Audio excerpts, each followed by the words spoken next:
Check చేసుకునేటప్పుడు మెయిన్‌గా ఈ 10 తప్పులు మీరు చేయకండి. సో, ఫస్ట్ థింగ్ ఏంటంటే బీపీ చెక్ చేసుకునేటప్పుడు మీరు కూర్చున్నప్పుడు మీ కాళ్ళన్నవి గాల్లో ఉండకూడదు.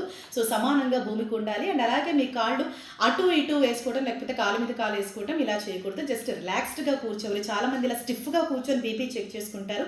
అలా కాకుండా బీపీ చెక్ చేసే టైంలో మీరు రిలాక్స్డ్‌గా కూర్చొని బీపీ చెక్ చేసుకుంటే బెటర్ రిజల్ట్స్ వస్తాయి. And main thing me bladder ఫుల్‌గా ఉన్నప్పుడు మీరు బీపీ చెక్ చేసుకోవద్దు. అండ్ మీరు ఏదైనా మెంటల్ స్ట్రెస్‌లో ఉన్నప్పుడు లేకపోతే వ్యాయామమో, జాగింగో, రన్నింగో అంటే ఇట్లాంటి ఫిజికల్ యాక్టివిటీ ఏదన్నా చేసి వచ్చి వెంటనే బీపీ చెక్ చేసుకోవడం కూడా అంత మంచిది కాదు. అండ్ అలాగే కాఫీ, టీ తాగిన ఒక అరగంట కుదిరితే గంట తర్వాత మీరు చెక్ చేసుకుంటే మీకు బెటర్ రిజల్ట్స్ అన్నవి ఉంటాయి. అండ్ మెయిన్‌గా ఈ బీపీ చెక్ చేసుకునేటప్పుడు అంటే ఒకవేళ జెంట్స్ అయితే వాళ్ళు ఇక్కడికి వేసుకున్న ఈ బటన్స్ చేతి దగ్గర ఉన్న బటన్స్ తీసేసి వాళ్ళు ఇలా ఫోల్డ్ చేసుకొని అప్పుడు బీపీ చెక్ చేసుకోవడం అన్నది చాలా మంచిది. అండ్ బీపీ చెక్ చేసే టైంలో కూడా ఆ ట్యూబ్ ఉంటుంది కదా! మన చేతి నుంచి ఇట్లా లోపలి సైడ్‌కి ఉండాలి. అండ్ చాలామంది చేసే మిస్టేక్ ఏంటంటే ఈ బీపీ చెక్ చేసుకునేటప్పుడు ఈ చెయ్యి ఎలా పడితే అలా పెట్టుకుంటారు. ఇలా అని లేకపోతే ఇలా అని. బట్ యాక్చువల్‌గా పద్ధతి ఏంటంటే మన హార్ట్‌కి సమానంగా మన చెయ్యి ఉండి అప్పుడు మనం బీపీ చెక్ చేసుకుంటే కరెక్ట్ రిజల్ట్స్ అన్నవి ఉంటాయి. సో, ఈ పాయింట్స్ అనేవి కన్సిడర్ చేసుకోండి.